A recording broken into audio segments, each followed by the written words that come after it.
पाने की राह में कदम लड़खड़ाए तो संभल जाना, चाहे कुछ भी हो मगर तू हार न मानना। साथियों नमस्कार, आप देख रहे हैं टम्मक 2 और मैं हूं सुमंत यादव। साथियों, छत्तीसगढ़ माध्यमिक शिक्षा मंडल ने 23 जून को 10वीं और 12वीं के परिणाम घोषित किए।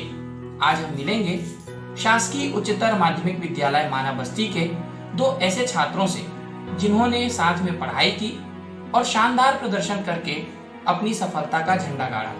इसमें एक है भटगांव की रहने वाली रेनू मार्कंडे और दूसरा है आकाश यदु जो ग्राम माना बस्ती का है। तो आइए चलते हैं उनके पास और जानते हैं उनके जुनून और सफलता की कहानी।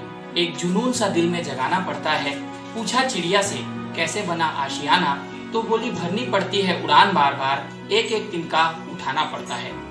साथियों नमस्कार, मैं हूं सुमंत यादव और आज हम हैं 2 ऐसे छात्रों के साथ जिन्होंने शासकीय उच्चतर माध्यमिक विद्यालय माना बस्ती से पढ़ाई करके बहुत अच्छे अंक प्राप्त किए हैं और ये दोनों छात्र मध्यम वर्गीय परिवार से हैं। तो आइए मिलते हैं उनसे। रेनू नमस्ते। आकाश नमस्कार। नमस्ते। रेनू, ये बताओ कि आप 10वीं में आपका प्रतिशत बहुत अच्छा आया है, तो कैसे पढ़ाई करती थी आप? रेगुलर स्कूल जाना, फिर जो टीचर पढ़ाती है उन्हें आके थोड़ा सा देखना कि क्या पढ़ाई है, वैसी में ठीक से पढ़ाई होता है। अगर हम स्कूल में जो पढ़ रहे हैं उसे स्कूल में आके फिर से नहीं देखेंगे तो भूल जाएंगे, फिर हमें परीक्षा के दौरान ज़्यादा मेहनत करना पड़ता है। तो रेगुलर स्कूल जाना चाहिए और जो पढ़ाई होता है उससे घर में आके थोड़ा दूर आना चाहिए। आकाश, इस बारे में आपका क्या कहना है? मेरा कहना यह है कि स्कूल निरंतर जाने का सलाह तो हमें सभी के द्वारा दिया जाता है और विद्यार्थी में जाना भी चाहिए। और हमें पढ़ाई में रुचि होने के कारण हम रेगुलर स्कूल भी जाते थे और बोर्ड परीक्षा 10वीं में थे तो शुरू से हमें बताया जाता था कि जो कार्य आपको मिल रहा है उसे आप तुरंत कीजिए करके। तो हमने भी देखा अगर हम नहीं करते तो हमें भी परेशानियां होती थी। तो जो कार्य हम स्कूल में मिलता था उसे हम घर जाकर दोहराते थे जिससे हमें परेशानियां नहीं होती। और इसी प्रकार हमने तैयारियां की पढ़ाई। कितने घंटे पढ़ाई करती थी आप स्कूल से आने के बाद? कम से कम 1 घंटा। कम से कम 1 घंटा, मतलब समझ के पढ़ना है ऐसा आपका रहता था। आकाश, क्या कितने घंटे पढ़ते थे आप? मेरे को कार्य मिलता था उस हिसाब से मैं पढ़ाई करता था। मेरा भी वही रहा है, आधा घंटा 1 घंटा, कभी ज्यादा भी हो जाता था। अगर कार्य ज्यादा रहता था तो टेस्ट वगैरह रहता था तो ज्यादा पढ़ाई करता था। तो क्या क्या शौक है आपके? क्या करना अच्छा लगता है खाली समय? अगर खाली समय मिल जाता है तो थोड़ा बहुत टीवी देख लेती हूँ। मनोरंजन के लिए जरूरी भी है, माइंड फ्रेश करने। आकाश, आप क्या करते हैं खाली समय में? खेलने कूदने भाग जाते हैं या और कुछ? नहीं, दोस्त हैं तो खेलना भी जरूरी होता है और हमें सलाह भी दिया था खेलना स्वास्थ्य के लिए अच्छा होता है। और मेरा पढ़ाई के अलावा संगीत में भी विशेष रुचि है। तो मुझे जब भी समय मिलता था तो मैं दोस्तों के साथ भी समय बिताने के बाद जो भी समय बचता था उसमें अपने संगीत में देता था मैं अपना समय। आपने इतना अच्छा अंक प्राप्त किया है तो इसका श्रेय आप किसको देना चाहेंगी? अपनी सफलता का श्रेय किसको देना चाहेंगी?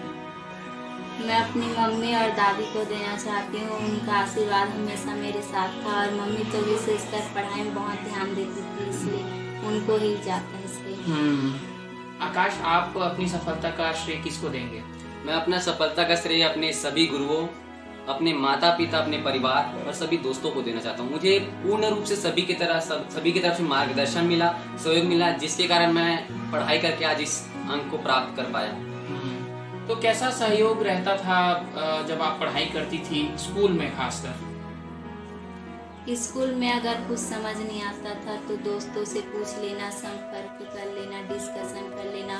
टीचर तो हमेशा ही बताती थी और वो लोग तो बोलते ही थे कि अगर कुछ समझ नहीं आया तो हमें पूछो, हम बताएंगे। तो सभी से चर्चा चलता था पढ़ाई के बारे में। कैसा सहयोग मिलता था स्कूल में? क्योंकि आप दोनों एक ही स्कूल से पढ़े हुए हैं, तो आपकी नज़र में टीचर्स का सहयोग कैसा रहा? टीचर का सहयोग जितना शिक्षकों से हो सकता था उन्होंने किया, चाहे वो सब्जेक्ट टीचर हो, चाहे जो हमें नहीं पढ़ाते थे हमारे स्कूल के सीनियर्स टीचर हो। हमेशा बोलते थे कि जो आपको समस्या है आप हमसे पूछ सकते हैं कभी भी। और उन्होंने जितना हुआ उनसे पूर्ण रूप से सहयोग किए टीचर्स ने। 10वीं के बाद विषय चयन करना है, क्या विषय लेकर पढ़ना चाहती हैं और आगे क्या बनना चाहती हैं आप?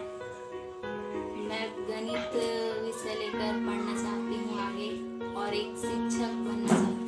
बहुत अच्छी बात कही आपने रेनू कि एक शिक्षक ही होता है जो ज्ञान की मिट्टी पर मतलब जो ऐसे बच्चों को आकार देना रहता है टम्बाकू ऐसे दे सकता है। आकाश, क्या बनोगे आगे चलकर और कौन सा विषय लेकर पढ़ना चाहते हैं? मैं आगे अब गणित लेकर पढ़ना चाहूँगा और मैं जिंदगी के क्षेत्र में आगे बढ़कर मैं एक ऐसा व्यक्ति बनना चाहता हूँ जिससे मैं लोगों की सेवा कर सकूँ। बहुत अच्छे विचार हैं आपके, क्योंकि आजकल हर कोई, हम लोग सोचते हैं कि अपने खुद का भला हो जाए, लेकिन आप सेवा के बारे में सोच रहे हैं, बहुत अच्छी बात है। आपको तमाम लोग टम्बाकू के माध्यम से देख रहे हैं, क्या कहना चाहती हैं रेनू अपने आने वाले स्टूडेंट्स या आने वाली पीढ़ी को कि वो कैसे पढ़ाई करें, कैसे अपना भविष्य बनाएं? रेगुलर स्कूल जाए, टीचरों का बात माने और जो पढ़ाई होता है उसे घर में आके दोहराए और हमेशा अपने परिवार की बातों को समझे, उनकी बातों को माने, यही मैं शिक्षा देना चाहती हूँ। आकाश, क्या संदेश है आपका? मेरे अनुसार यह है कि मैं आने वाले अपने छोटे भाइयों बहनों से यह संदेश देना चाहता हूँ कि हमें कुछ लक्ष्य प्राप्त करना है, कुछ सफलता हासिल करना है, तो उसके लिए एक लक्ष्य बनाना बहुत जरूरी है। और उस लक्ष्य को बनाकर आप पढ़ाई कीजिए, दूसरों को भी बताइए, शिक्षकों को भी, ताकि आप उस हिसाब से पढ़ाई कर सकें और उस हिसाब से आपको सहयोग भी मिल सके, तभी आप जाके सफल हो पाओगे। एक लक्ष्य निर्धारित करना बहुत ही जरूरी है। आप दोनों ने अपना इतना कीमती समय दिया, इसके लिए आपका बहुत बहुत धन्यवाद और भविष्य के लिए हमारी शुभकामनाएं। आप जो करना चाहते हैं वो बिल्कुल बने आप लोग। साथियों, स्वामी विवेकानंद जी ने कहा था, उठो जागो और तब तक मत रुको जब तक आपको आपका लक्ष्य प्राप्त नहीं हो जाता। ऐसे ही रोचक कहानियों के साथ, रोचक व्यक्तियों के साथ हम आप सबको रूबरू कराते रहेंगे। तब तक के लिए जुड़े रहिए टम्बाकू के साथ और मुझे दीजिए इजाजत। नमस्कार।